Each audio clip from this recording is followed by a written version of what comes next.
টিভি9 বাংলায় স্বাগত। Full and finally আপনাদের সঙ্গে রয়েছে আমি শর্মিষ্ঠা, আমার সঙ্গে রয়েছে মধুকল্পিতা। যখন সিভি আনন্দ বোস রাজ্যপালের পদ থেকে ইস্তফা দিলেন, প্রত্যেকের মনে একটাই প্রশ্ন ছিল যে কি কারণে তিনি ইস্তফা দিলেন। এর পিছনে ঠিক কোনো রাজনৈতিক কারণ লুকিয়ে রয়েছে কিনা। এই পদত্যাগের 4 দিনের মাথায় মুখ খুলেও রহস্য কিন্তু জিয়ে রাখলেন সিভি আনন্দ বোস। সচেতন ভাবে পদত্যাগ, কি কারণে ইস্তফা সঠিক সময়ে বলবো, ইঙ্গিতপূর্ণ মন্তব্য প্রাক্তন রাজ্যপালে। যখন গোটা রাজ্যে আলোচনা হচ্ছে যে হঠাৎ করে কোনো রাজনৈতিক কারণে সিভি আনন্দ বোস তিনি তার মেয়াদ শেষের আগেই পদত্যাগ করলেন কিনা জানিয়ে চাপানুতর চলছে দুই রাজনৈতিক দলের মধ্যে। ঠিক সেই সময় সিভি আনন্দ বোস বলছেন যে তিনি সঠিক সময়ই বলবেন তার পদত্যাগের কারণ ঠিক কি। Wherever there is an entry, there is an exit. I have completed 1200 days as governor here, which in cricket terms means 12 centuries I have won. That's enough. There is a time to stop.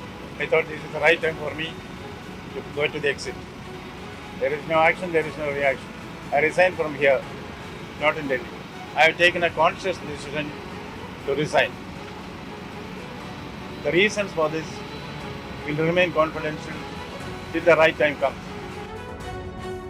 আমাদের সঙ্গে রয়েছেন তৃণমূল কংগ্রেস নেতা অরূপ চক্রবর্তী। অরূপ দা, CV আনন্দ বোস তিনি বলছেন সচেতন ভাবে পদত্যাগ করেছেন, কিন্তু কি কারণে ইস্তফা সেটা তিনি সঠিক সময়ে বলবেন। কিভাবে আপনারা ব্যাখ্যা করবেন, আর সঠিক সময় বলতে তিনি কোন সময়টাকে উল্লেখ করতে চেয়েছেন একটু যদি জানান। দেখুন, সিভি আনন্দ বোস কিছুদিন আগে উত্তর কলকাতার একটি বুথে নিজের নাম ভোটার তালিকায় তুলেছিলেন। তার মানে সিভি আনন্দ বোস যে কলকাতা বা পশ্চিমবঙ্গে তিনি একটা লং টার্মে কিছু ভেবেই কাজ করেছিলেন বলাই বাহুল্য।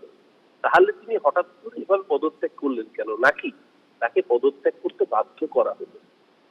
তাহলে কি অমিত শাহর পরিকল্পনা অনুযায়ী রাষ্ট্রপতি শাসন জারি করার জন্য তিনি উপযুক্ত পদক্ষেপ গ্রহণ করেননি? কারণ তিনিও বুঝতে পেরেছেন এইভাবে সাংবিধানিক সংকট তৈরি করাটা সমীচীন নয়। তার জন্য এতদিন পর্যন্ত বিজেপি যা বলেছে সব সুরেই জোহুজুর করার পরও তিনি বোধহয় রাষ্ট্রপতি শাসনে সহমত হননি।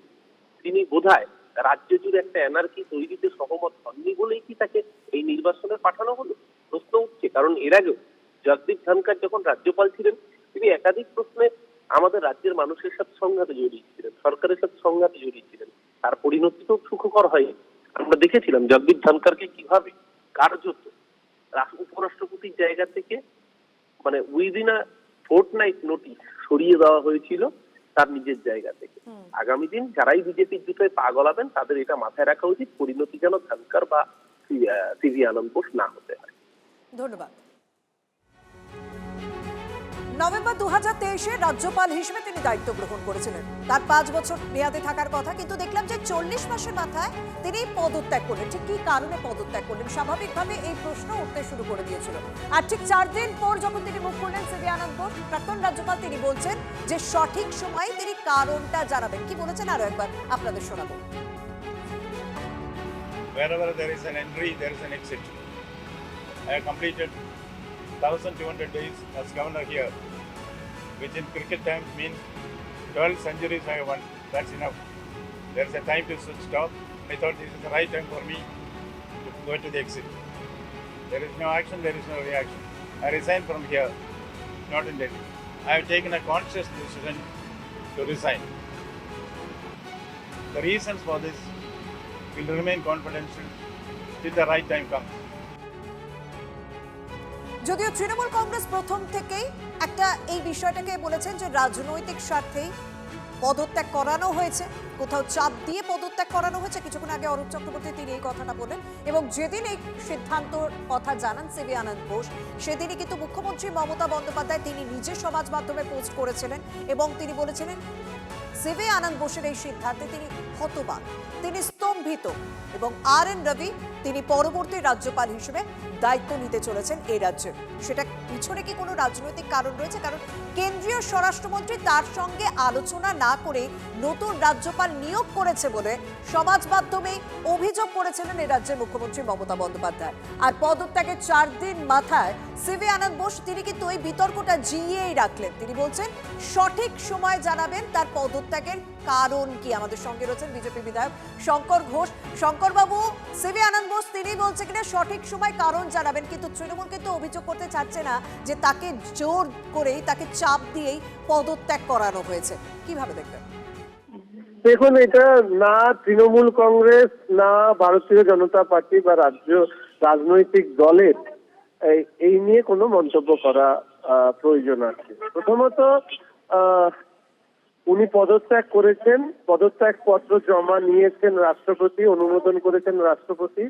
ফলে সেই ক্ষেত্রে দাঁড়িয়ে আমাদের সম্মানীয় প্রাক্তন রাজ্যপালের যদি কোনো কিছু বলার থাকে তিনি তা বলবেন, তার সময় বলবেন। সেটা তো তৃণমূলের নির্দেশ মতো ঠিক করে দেওয়া হবে না, কখন তিনি বলবেন।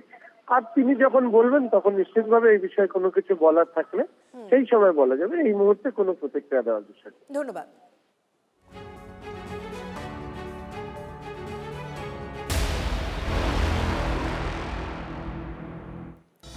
অপরদিকে আজ রাজ্যের নির্বাচন কমিশনের ফুল বেঞ্চ ইতিমধ্যে কলকাতায় পৌঁছে গিয়েছেন ডেপুটি নির্বাচন কমিশনার জ্ঞানেশ ভারতী। রাত 8টার পর শহরে পা রাখবেন মুখ্য নির্বাচন কমিশনার জ্ঞানেশ কুমার। সায়ন্ত রয়েছেন আমাদের সঙ্গে সরাসরি, আমি সায়ন্তর কাছে চলে যাব। সায়ন্ত, আগামীকাল রাজনৈতিক দলগুলোর সঙ্গে বৈঠকও রয়েছে। একদমই, তুমি জানো যে প্রায় 56 থেকে 57 লক্ষ নাম এখনো বিচারাধীন পর্যায়ে রয়েছে। এই অবস্থায় যখন রাজ্য রাজনীতি রীতিমতো তোলপাড় হচ্ছে, তখনই কিন্তু রাজ্যে পা দিতে চলেছেন মুখ্য নির্বাচন কমিশনার জ্ঞানেশ কুমার।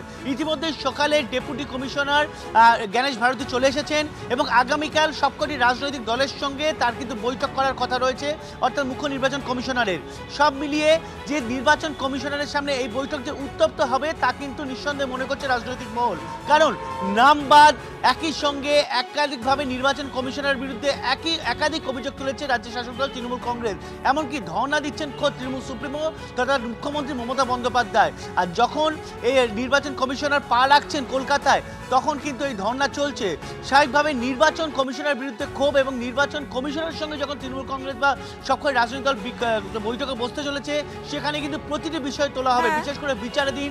এমনকি যে লজিস্টিক্যাল ডিসক্রিপেন্সি দেখা দিয়েছে, সেই লজিক্যাল ডিসক্রিপেন্সিগুলো কিন্তু মূলত এই বৈঠকে তোলা হবে বলে শাসক দল সূত্রে খবর। এবং যে কারণে এই বৈঠক অত্যন্ত গুরুত্বপূর্ণ হয়ে উঠতে চলেছে। একই সঙ্গে নির্বাচন কমিশন সূত্রে খবর যে এই বৈঠক ছাড়াও একাধিক বিষয়ে রাজ্যে যে নির্বাচনী মুখ্য নির্বাচন আধিকারিক তার সঙ্গে যে বৈঠক হবে, তেমনই কি নির্বাচনে কোন কোন পর্যায়ে কাজ এগিয়েছে, এখন মধ্যে কেন্দ্রীয় বাহিনী কোথায় ডিপ্লয়েড হয়েছে, কোথায় কিভাবে তারা কাজ করছে, আগামী দিন কত বিষয় নিয়ে কিন্তু একটা আলোচনা হওয়ার সম্ভাবনা রয়েছে। আপডেটের দিকে তুমি নজর রাখো। আপাতত তোমাকে ধন্যবাদ।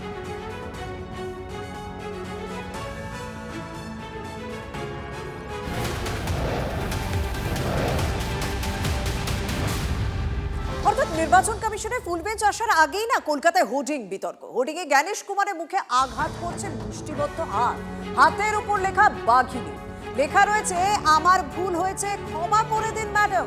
হোর্ডিং এর একদিকে রয়েছে বিচারপতির এজলাসে আদলের ছবিও। হোর্ডিং দেওয়া হয়েছে 83 নম্বর ব্লক তৃণমূলের তরফে।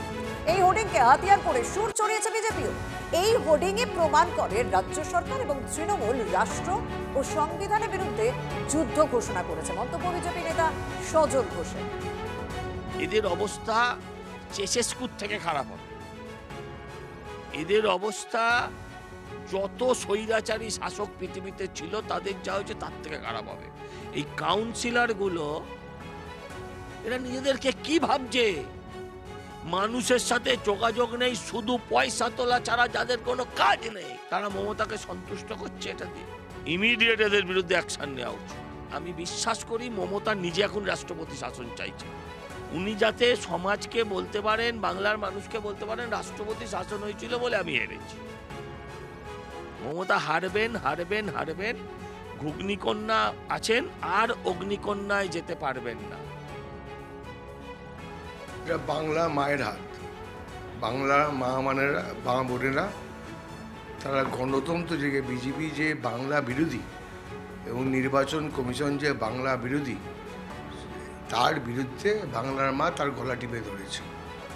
তার একটা প্রতিবাদ ঠিক একটা কার্টুনের মাধ্যমে তুলে ধরা হয়েছে। একটা কার্টুন। এবার ঘটনা হয়েছে যে আপনাকে তার মূল থিমটা, ভাবনাটাকে এটা তো মান্যতা দেন। এইভাবে এসআইআর চলছে, আমরা নিজেও জানি না আলটিমেট কোন জায়গায় যাচ্ছে।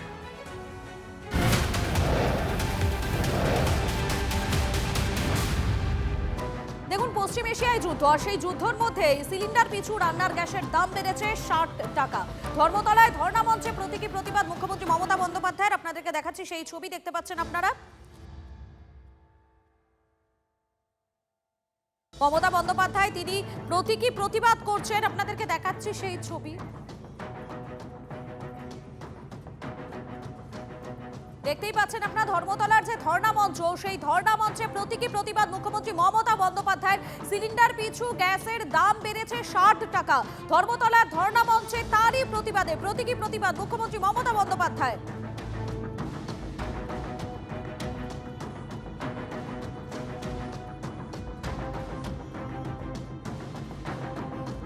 ধর্মতলায় সেখানে ধর্নায় রয়েছেন রাজ্যের মুখ্যমন্ত্রী মমতা বন্দ্যোপাধ্যায়, এবং সেই ধর্ণা মঞ্চ থেকে এবারে গ্যাসের যে মূল্য বৃদ্ধি তার প্রতিবাদ করলেন মমতা বন্দ্যোপাধ্যায়। প্রতীকী প্রতিবাদ করেছেন তিনি, সেই ছবি আপনাদের সামনে এই মুহূর্তে তুলে ধরছি। দেখতেই পাচ্ছেন আপনারা ধর্মতলার ধর্ণা মঞ্চ, সেখানে মমতা বন্দ্যোপাধ্যায় তিনি প্রতীকী প্রতিবাদ করেছেন, গ্যাসের মূল্য বৃদ্ধির প্রতিবাদ করেছেন তিনি। দেখাচ্ছি সেই ছবি আপনাদেরকে।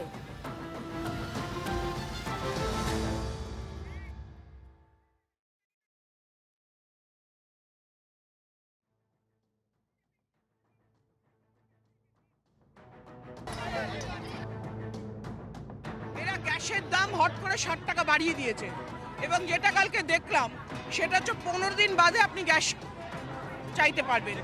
তো 21 দিন, তা 21 দিন বাদে আমার যদি কালকে গ্যাস ফুরিয়ে যেত আমি কি করবো? ওই জন্য আজকে খালি থালা বাটি কড়াই যে যেরকম পেরেছি নিয়ে বেরিয়ে পড়েছি। তৃণমূলের তো বেশিরভাগ মিছিলে আমি কালো কাপড় পরাই মহিলাই তো দেখতে পাই, মুখ চোখ ঢাকা থাকে কালো কাপড়ে সব, তাদের অন্য মহিলারা তো আসে না। সে আপনাদের বোঝার বুদ্ধি থাকলে বুঝে নেবেন। চিন্তা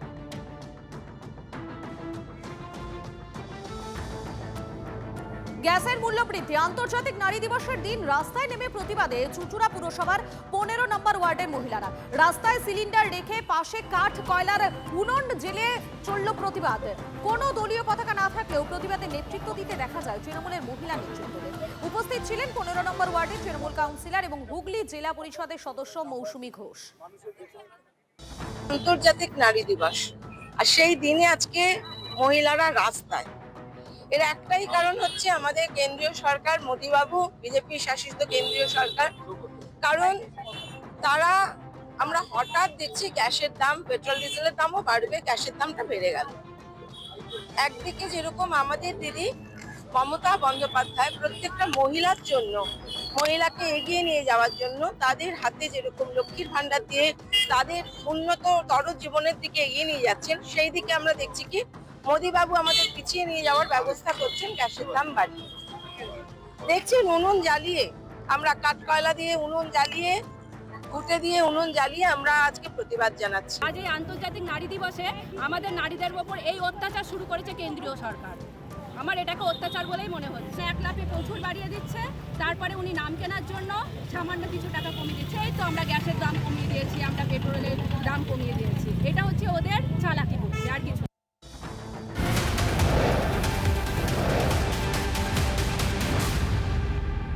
রাষ্ট্রপতিকে অসম্মানের অভিযোগ, আরো চড়া সুর প্রধানমন্ত্রী। অর্থাৎ তৃণমূলের পক্ষ থেকে যখন গ্যাসের দাম বৃদ্ধিকে অস্ত্র করা হচ্ছে এবং নারী দিবসের দিনই তারা পথে পথে বেরিয়েছেন এই গ্যাসের দাম বৃদ্ধির প্রতিবাদে, তখনই আমরা দেখলাম কি নারী দিবসের ঠিক আগের দিন মহিলা রাষ্ট্রপতিকে অপমান। এটা গণতন্ত্রের জন্য লজ্জার।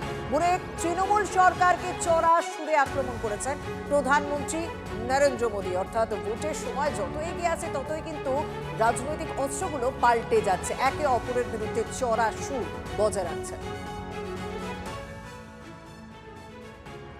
आज देश अंतर्राष्ट्रीय महिला दिवस मना रहा है और कल पश्चिम बंगाल में टीएमसी सरकार ने देश की राष्ट्रपति आदरणीय द्रौपदी मुर्मू जी का घोर अपमान किया है।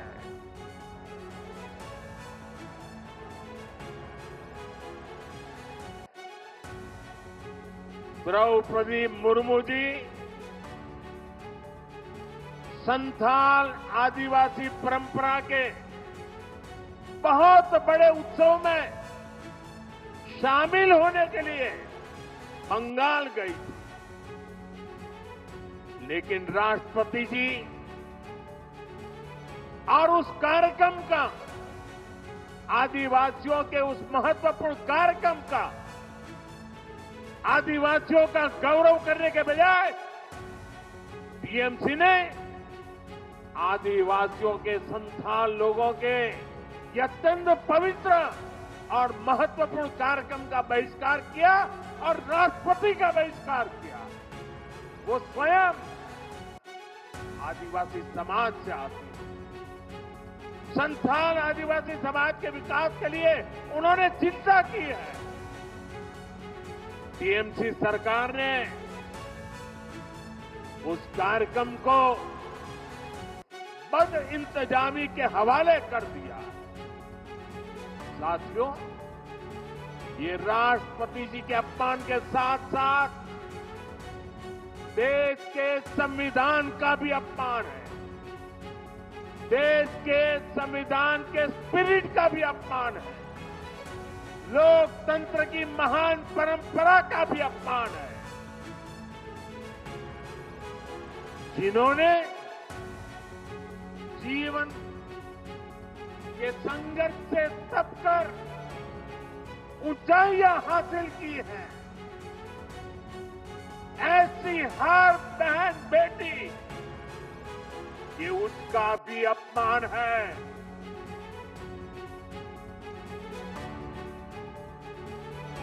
আমাদের সঙ্গে রয়েছেন তৃণমূল কংগ্রেস মুখপাত্র তন্ময় ঘোষ। তন্ময় বাবু, সমাজ মাধ্যমে তৃণমূলকে কড়া নিশানা করেছিলেন বিজেপির কেন্দ্রীয় নেতৃত্ব, একের পর এক কেন্দ্রীয় নেতৃত্ব।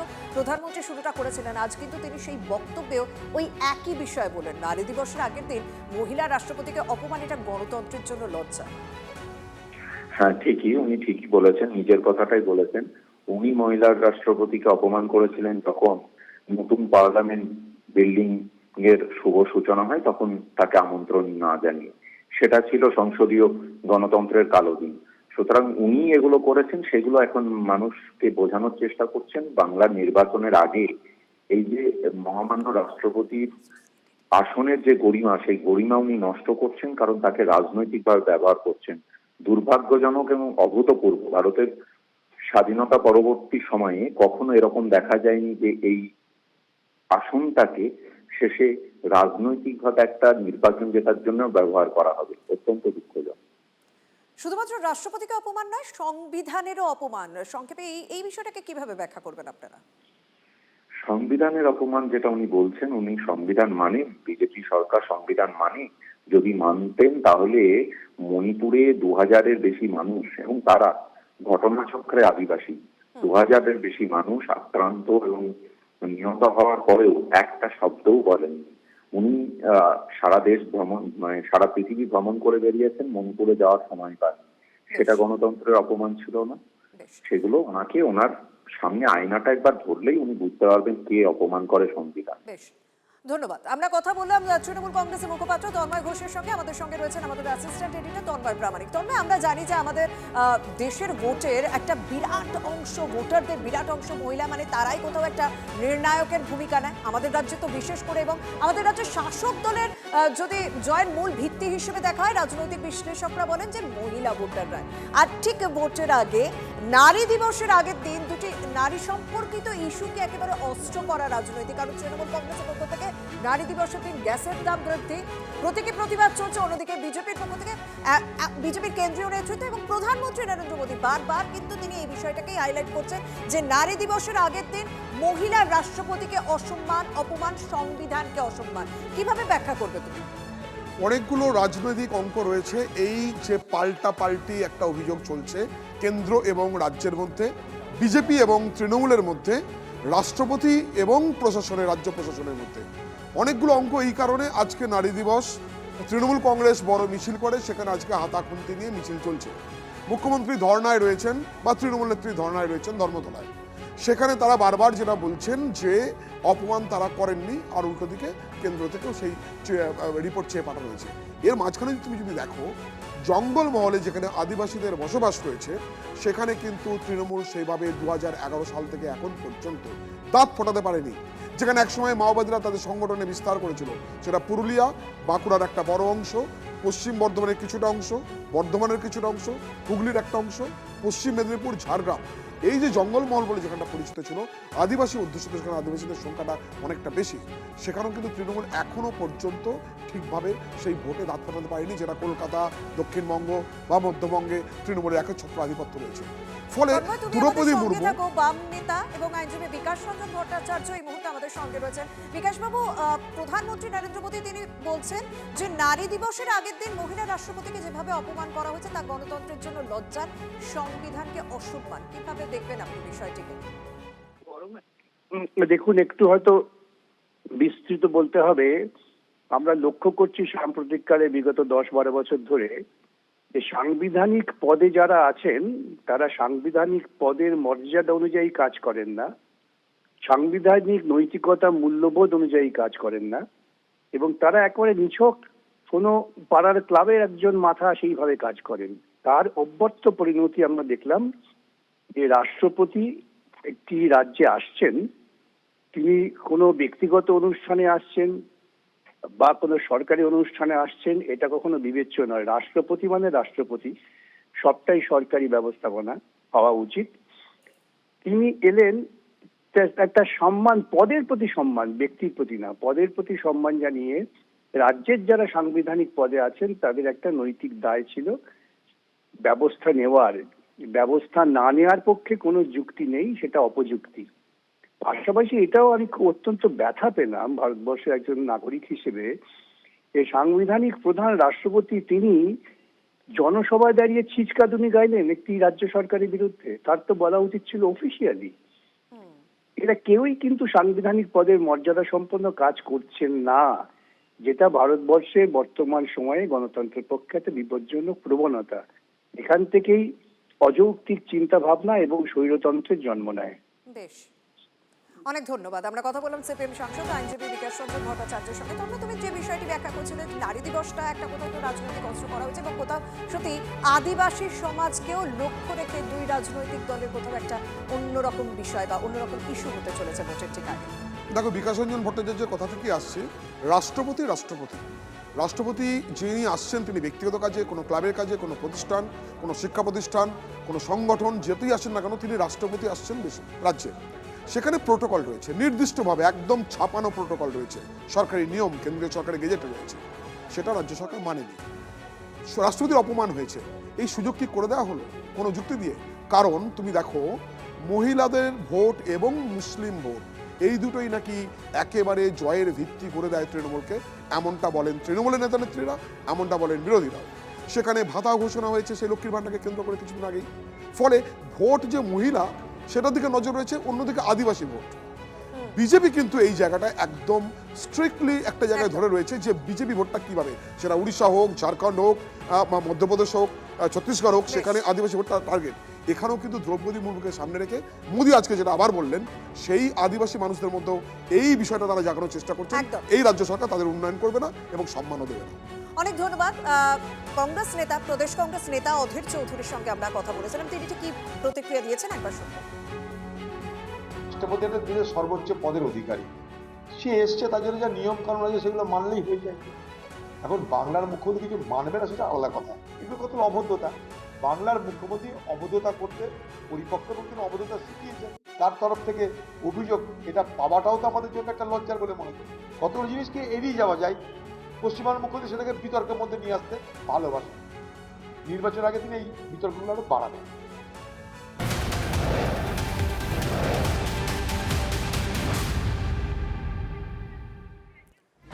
রাষ্ট্রপতিকে অপমানের অভিযোগ প্রতিবাদে ধর্নায় বিজেপি। শিলিগুড়িতে গান্ধী মূর্তির নিচে ধর্নায় বিজেপি বিধায়ক শঙ্কর ঘোষ, সেই ছবি আপনাদেরকে দেখাচ্ছি।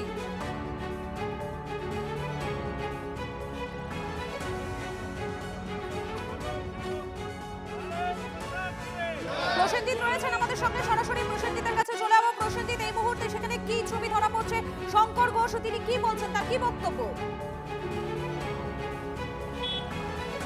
দেখো, গতকালকে ঘটনার পরই কিন্তু আজকে সকাল থেকে বিভিন্ন জায়গায় বিক্ষোভ শুরু হয়ে গেছে। বিজেপির তরফে এখানে ধর্ণা দেওয়া হচ্ছে, যে প্ল্যাকার্ডগুলো লেখা হয়েছে সেখানে দেখো লিখেছে আমরা ক্ষমা প্রার্থী, মাননীয় রাষ্ট্রপতি মহোদয়া শ্রীমতী দ্রৌপদী মুর্মু লিখছেন বিধায়ক শিলিগুড়ি। এই ধরনের পোস্টার নিয়ে বাংলার বুকে রাষ্ট্রপতিকে অপমান তৃণমূল করেছে, এই অভিযোগ তুলে কিন্তু কার্যত এই ধরনের ধর্ণা কর্মসূচি। আমি একবার সরাসরি শঙ্কর ঘোষের কাছে যাওয়ার চেষ্টা করব, তিনি বক্তব্য রাখছেন। দ্রৌপদী মুর্মুকে যেভাবে প্রোটোকল ভেঙে তাকে অসম্মান করা হয়েছে, পশ্চিমবঙ্গবাসী হিসেবে আমরা লজ্জিত, আমরা ক্ষমা প্রার্থী। আমাদের রাজ্যের মুখ্যমন্ত্রীও তিনি একজন মহিলা, দেশের সম্মানীয়া রাষ্ট্রপতি, তিনি বলেছেন যে বর্তমান রাজ্যের মুখ্যমন্ত্রী তিনি আমার বোন, কিন্তু তিনি কোনো কারণে রেগে এই ধরনের কাজ করেছেন, পুলিশি পারমিশন দেননি, তার প্রোগ্রাম যাতে না হয় প্রশাসনিকভাবে তার সর্বোচ্চ প্রয়াস চালিয়েছেন। দেশের রাষ্ট্রপতির সাথে তিনি এই আচরণ করেন, এটা আজকে আরেকবার প্রমাণ হয়ে গেল যে এই রাজ্যের মুখ্যমন্ত্রী না মানেন আইন আদালত, ডিএ মামলায় আমরা রাজ্যের মানুষ দেখেছেন, না মানেন সংবিধান। ফলে স্বাভাবিকভাবেই অনেক মানুষ বলছেন যে দেশের সংবিধান আইন আদালত মানে না, সে দেশের রাষ্ট্রপতিকে সম্মান করবেন, এটাই তো আশ্চর্যের বিষয়। তবে আমরা চাই দেশের স্বরাষ্ট্র মন্ত্রক অবিলম্বে রাষ্ট্রপতির যে এই অসম্মান হয়েছে তার জন্য যে নির্ধারিত যারা দায়িত্বপ্রাপ্ত রয়েছেন এবং রাজ্যের সরকারের আধিকারিক থেকে শুরু করে যারা, তাদের বিরুদ্ধে তদন্ত সাপেক্ষে ব্যবস্থা না হোক। না হলে এই রাজ্যে এটা রুটিনে পরিণত হচ্ছে যে সংবিধানের যুক্তরাষ্ট্রীয় কাঠামোতে কেন্দ্রের সরকার, রাজ্যের সরকার তাদের যে প্রথাগত আইন প্রশাসন চালানোর ক্ষেত্রে যে নিয়ম রয়েছে তাকে ভেঙে এই রাজ্যে বিশেষত মুখ্যমন্ত্রী যে কাজগুলো করছেন, এটা লজ্জার, দুঃখের এবং কেন্দ্রীয় হস্তক্ষেপ প্রয়োজন। গোটা রাজ্যে বিজেপির পরিবর্তন যাত্রা চলছে। মধুকল্পিতে আমাদের সবার প্রথমে একটুখানি নৈহাটির দিকে নজর রাখতে হবে, কারণ বাংলায় বদলের বাদ্যি বাজিয়ে বিজেপির পরিবর্তন যাত্রা সেখানে অনুরাগ ঠাকুর তিনি বক্তব্য রাখছেন। मैं जब बोलूंगा तो उसके पीछे क्या बोलना है? ममता दीदी बाय बाय, ठीक है? हाथ उठा के जोर से बोलना है। युवाओं की नौकरी खाई, जोर से बाजन से, युवाओं की नौकरी खाई, युवाओं की नौकरी खाई, कट मनी की करो विदाई, सिंडिकेट की करो विदाई, घोटालेबाजों की करो विदाई, गुंडा राज की करो विदाई, घुसपैठियों की करो विदाई, भाईपो राज की करो विदाई। ममता दीदी और उनके भाईपो को अब बंगाल को और बर्बाद करने का अवसर नहीं देंगे। अब की बार तो कमल का फूल खिलाकर ही छोड़ेंगे। बंगाल में अब की बार धरती पुत्रों का शासन आएगा। और जब मैं धरती पुत्र की बात करता हूं तो भारतीय जनता पार्टी जनसंघ का गठन तो किया ही बंगाल के धरती पुत्र डॉक्टर श्यामा प्रसाद मुखर्जी जी ने था। चाहे वो धरती पुत्र डॉक्टर श्यामा प्रसाद मुखर्जी हो, जूलू बाबू हो, श्यामिक दादा हो, सुकांता दादा हो, शुभेंदु दादा हो, अर्जुन दादा हो, अमिताभ दादा हो, इन सब के सब ही हमारे धरती पुत्र हैं। ये बंगाल के बेटा बेटी हैं। अब इनके हाथों में कमान दिलानी है। जो बंगाल के लोगों का भला करे, बांग्लादेशी घुसपैठी और रोहिंग्या मुसलमानों का भला ना करे। साथियों, मैं आपको यही बताने आया हूं, आपका संकल्प अब भाजपा का संकल्प है। आपकी लड़ाई अब भारतीय जनता पार्टी की लड़ाई है। दुशासन और कुशासन से मुक्ति दिलाने के लिए आप सबने कमर कस ली है। सैकड़ों किलोमीटर की यात्रा आपने चलाई है और ये 24 परगना की पवित्र भूमि से एक बात जरूर जानी चाहिए कि कुशासन और दुशासन की तेरहवीं हमने शुरू कर दी है। आने वाले समय में इससे हम मुक्ति दिलाएंगे। आज कौन बंगाल में सुरक्षित है? हिंदू सुरक्षित नहीं है, मंदिर सुरक्षित नहीं है, हमारी बेटियां सुरक्षित नहीं है। डॉक्टरी की पढ़ाई करने वाली बेटियां सुरक्षित नहीं है, हमारे जज सुरक्षित नहीं है, हमारे राज्य सुरक्षित नहीं है, हमारी गाय बैल सुरक्षित नहीं है, हमारे व्यापारी सुरक्षित नहीं है, हमारे खिलाड़ी सुरक्षित नहीं है, हमारे मीडिया वाले और सोशल मीडिया वाले भी सुरक्षित नहीं है। शाहजहां शेख जैसे गुंडे जहां पर होंगे, अनुव्रत मंडल जैसे जो गाय और बैल को बेचने वाले असहाय पशुओं के साथ भी अत्याचार करने वाले होंगे, तो वहां उस राज्य का क्या होगा मेरे साथियों। मुझे आज मीडिया वालों ने पूछा कि देश की राष्ट्रपति श्रीमती द्रौपदी मुर्मू जी आई थी, आप मुझे बताइए क्या देश की राष्ट्रपति बंगाल आए तो उनका स्वागत होना चाहिए कि नहीं होना चाहिए? जोर से हाथ खड़ा करके बोलिए, देश की राष्ट्रपति आए तो स्वागत होना चाहिए नहीं होना चाहिए? राष्ट्रपति का स्वागत होना चाहिए, प्रधानमंत्री का स्वागत होना चाहिए, राज्यपाल का स्वागत होना चाहिए, संवैधानिक पदों पर बैठे वालों का स्वागत होना चाहिए, संवैधानिक संस्थाओं का सम्मान होना चाहिए। तो बंगाल में बंगाल की सरकार, बंगाल की मुख्यमंत्री क्यों नहीं करती? ये लड़ाई करना, अपमान करना, अत्याचार करना ममता बनर्जी की 15 साल की उपलब्धियों केवल यही है। और मैं आज आपसे कहूं, ये कहने के लिए मां, माटी और मानुष का नारा लेकर आए थे, क्या मिला मां, माटी, मानुष के नारे को? आज मैं पूछता हूं, शर्मिष्ठा जी क्या मिला बताइए? मां, माटी, मानुष के नारे से अब क्या मिला आपको? 15 साल हो गए, 15 साल तृणमूल कांग्रेस का हो गया। जब ये सत्ता में आए तो मां को ममता ने हड़प लिया, माटी को माफिया खा गया और मनुष्य को मनी पावर ने निगल लिया। अब मां, माटी, मानुष नहीं, अब ममता, माफिया और मनी पावर की सरकार है साथियों, मनी पावर की सरकार है। ये कट मनी खाने वाले हैं, कमीशन खाने वाले हैं। कमीशन एक तरफ खाते हैं, दूसरी तरफ राज्य को 8 लाख करोड़ के कर्जे में डुबा दिया। कितना कर्जा?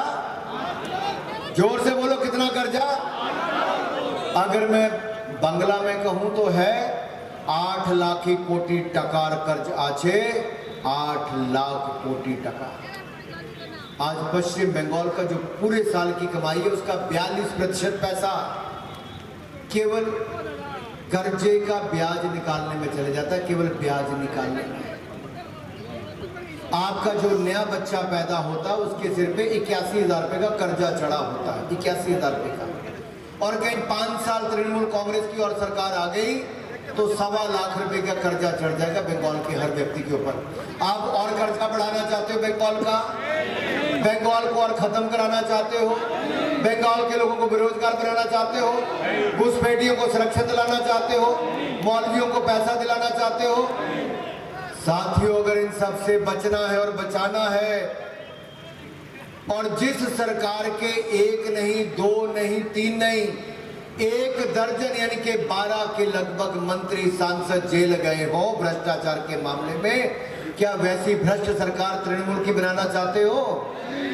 अगर नहीं बनाना चाहते हो तो मैं आपसे एक सवाल पूछता हूं। ये केंद्रीय जांच एजेंसियां जो भ्रष्टाचार के खिलाफ जांच करती हैं, कभी कमिश्नर को बचाने के लिए सड़क पर ममता बनर्जी उतर आती, कभी जांच एजेंसियों के खिलाफ जाकर उनसे पेन ड्राइव, लैपटॉप सब कुछ छीन लेती। किसके भ्रष्टाचार का लेखा जोखा था उसमें? किसका पैसा था? किनके नाम थे? ममता बनर्जी को जब जाहिर करना चाहिए उस पेन ड्राइव में किस किस लोगों के नाम थे, किन किन ने पैसा खाया, क्या क्या आंकड़े और कहां कहां के बैंक खाते थे। ऐसी क्या मजबूरी थी कि 75 साल में देश में जो नहीं हुआ वो एक राज्य की मुख्यमंत्री जांच एजेंसियां जो भ्रष्टाचार की जांच कर रही थी उनसे लड़ने के लिए उतर गई। अरे मुख्यमंत्री को उतरना चाहिए था भ्रष्टाचार के खिलाफ लड़ाई करने के लिए, लेकिन पश्चिम बंगाल की मुख्यमंत्री ममता बनर्जी भ्रष्टाचारियों को बचाने के लिए उतर गई। इससे बड़ा शर्मनाक उदाहरण हिंदुस्तान की राजनीति में कोई नहीं है। यही नहीं, हमने पश्चिम बंगाल के बॉर्डर को सील करने के लिए पैसा दिया और पश्चिम बंगाल की सरकार से जमीन मांगी कि यहाँ पे फेंसिंग करनी है, बॉर्डर सील करने से मना कर दिया, फेंस लगाने से मना कर दिया, प्रधानमंत्री और गृह मंत्री को मना कर दिया। अरे ममता बनर्जी जी, अरे सुनिए ममता बनर्जी जी, ये जो गजवाए बंगाल की मंसूबा पाले हुए हैं, तुम्हारा ये सपना गजवाए बंगाल का हम कभी पूरा नहीं होने देंगे, कभी पूरा नहीं होने देंगे। अरे इलेक्शन कमीशन ऑफ इंडिया पूरे देश भर में SIR कर रहा है। রাষ্ট্রপতিকে অসম্মানের অভিযোগ দেশ জুড়ে আন্দোলনে নামছে বিজেপি, সেই ছবি এবার আপনাদের সামনে তুলে ধরবো। এবং আমরা আগে দেখেছি সমাজ মাধ্যমে কেন্দ্রীয় নেতৃত্ব বারবার পোস্ট করেছে, প্রধানমন্ত্রী নরেন্দ্র মোদী তিনি আজ বক্তব্য রেখেছেন রাষ্ট্রপতিকে অপমান, দেশ জুড়ে আন্দোলনে নামছে বিজেপি। অর্থাৎ এ রাজ্যে যে অভিযোগ তুলছে রাজ্যের প্রধান বিরোধী রাজনৈতিক দল, রাজ্য শাসক দলের বিরুদ্ধে, সেটা এবার জাতীয় স্তরে পৌঁছতে চলেছে। গোটা দেশ জুড়ে এই ঘটনার রেশ পড়তে চলেছে। রাষ্ট্রপতি দ্রৌপদী মুর্মুকে অপমানের অভিযোগ তুলে বিজেপি গোটা দেশে আন্দোলনে নামতে চলেছে। राष्ट्रपति जी का जो अपमान हुआ है, पूरी भारत सरकार और पूरी हमारी पार्टी खड़ी है। हम इस पूरे अपमान का पूरा तिरस्कार करते हैं। ममता जी, आपकी हम भर्त्सना करते हैं। आपने शर्मिंदा करने वाला आचरण किया है जो आज तक आजाद भारत में भारत के किसी भी राष्ट्रपति के साथ नहीं हुआ है। कि पूरे देश में एक संदेश जाना चाहिए कि ममता जी की तानाशाही प्रवृत्ति इतनी बढ़ गई है कि she has become a law unto herself, कि मैं जो चाहूंगी करूंगी मेरे प्रदेश में। ये ठीक नहीं है। রাষ্ট্রপতিকে অসম্মান বিতর্কে তৃণমূলকে তুলোধনা করলেন কেন্দ্রীয় প্রতিমন্ত্রী সুকান্ত মজুমদার। আদিবাসী সমাজকে অপমান তৃণমূলের, তৃণমূল আদিবাসী সমাজের ভোট পায় না বলেই রাগ। কি বলেছেন সুকান্ত মজুমদার? শুনুন। এটা কি শুধুমাত্র দ্রৌপদী মুর্মু, মুখার্জির জায়গায় মুর্মু বলে কি এই জন্য এইটা করা হচ্ছে? সমগ্র আদিবাসী সমাজের অপমান। আমি জানি আপনি আদিবাসীদেরকে পছন্দ করেন না, নাচতে গেলে গ্লাভস পরে নাচেন তাদের সাথে। সেই জন্য এই আদিবাসী সমাজকে, আদিবাসী মহিলাকে অপমান করার জন্যই মাননীয় মুখ্যমন্ত্রী এবং তৃণমূল কংগ্রেস, অভিষেক ব্যানার্জি সবাই মিলে এই ধরনের কথা বলছেন। এটা যদি মুর্মুর জায়গায় মুখার্জি হতো, ব্যানার্জি হতো, চ্যাটার্জি হতো বা অন্য কেউ হতো, মজুমদারই হতো, তাহলে পরে তৃণমূল কংগ্রেস এরকম করতো না। শুধুমাত্র আদিবাসী বলে আদিবাসীদের একটাই দোষ, তারা বিজেপিকে ভোট দেয়। আসল ঘটনাটা তো ঠিক উল্টো। আদিবাসীদের ভোট পান না বলেই রাষ্ট্রপতিকে নিয়ে এসে রাষ্ট্রপতিকে দিয়ে রাজনীতি করানো হচ্ছে পশ্চিমবঙ্গে। নরেন্দ্র মোদী আর বিজেপি করাচ্ছেন এই রকম নিচু রাজনীতি। স্বাধীন ভারতে রাষ্ট্রপতিকে ব্যবহার করা স্বাধীন ভারত দেখেনি।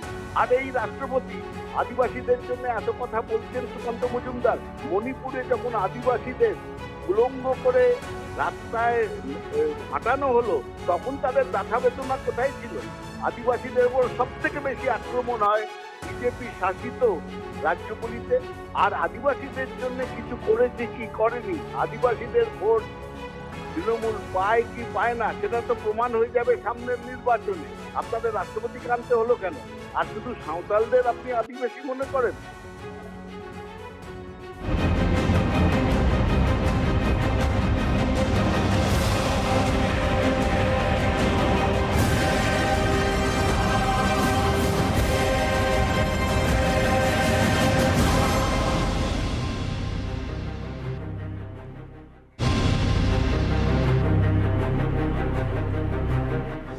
দেখুন, ভোটের বাংলা, সেই ভোটের বাংলায় পারদ চড়ছে প্রচার যুদ্ধের।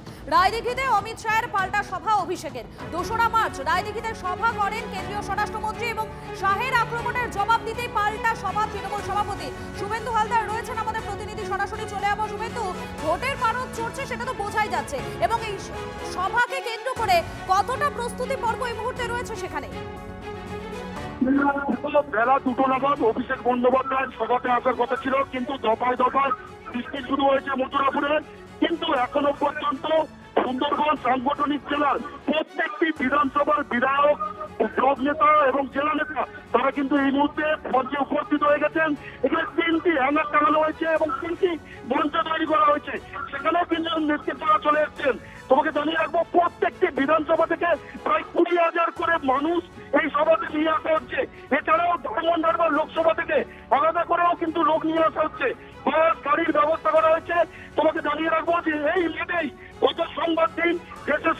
স্বরাষ্ট্রমন্ত্রী অমিত শাহ তিনি সভা করেছিলেন এবং সেই সভা থেকে তিনি কটাক্ষ করেছিলেন রাজ্য সরকার, শাসক দল তৃণমূল এবং মুখ্যমন্ত্রী মমতা বন্দ্যোপাধ্যায় এবং সাংসদ অভিষেক বন্দ্যোপাধ্যায়কে।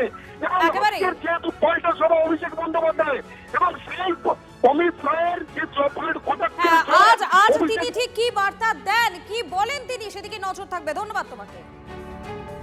গত 2রা মার্চ এই রায়দিঘি থেকে তৃণমূল সরকারকে উৎখাতের একটা ডাক দিয়ে ঠিক কি বলেছিলেন অমিত শাহ, শুনুন একবার।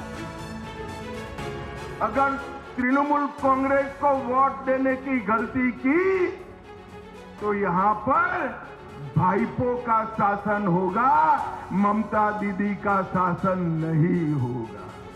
मुझे बताओ, आप लोग भाईपो के शासन से सहमत है क्या? अरे जोर से बोलो, सहमत है क्या? भाइयों बहनों, इस बार परिवर्तन, एक धक्का और देना है और तृणमूल कांग्रेस को हटाना है। नए वर्ष में रविंद्र जयंती के बाद परिवर्तन कर यहां नई सरकार बनानी।